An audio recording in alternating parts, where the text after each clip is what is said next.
呢個就大碌輪椅啦，咁同埋佢有功能嘅，啲功能咧就方便佢哋扶抱上落啦，同埋呢啲腳踏就踩得甩嘅，腳踏咧就可以較高低嘅，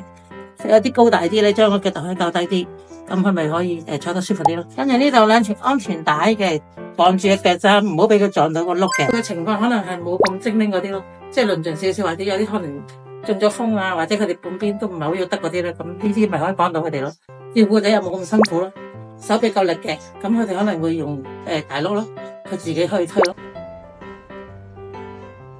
有啲就比較輕身啲嘅輪椅啦，咁佢哋有啲住唐樓啊，或者要搬上樓梯嘅，咁就會揀部輕身啲嘅輪椅比較好啲，或者比較輕身嗰啲唔係咁太重啦，輕身啲都可以坐呢啲。咁呢啲咧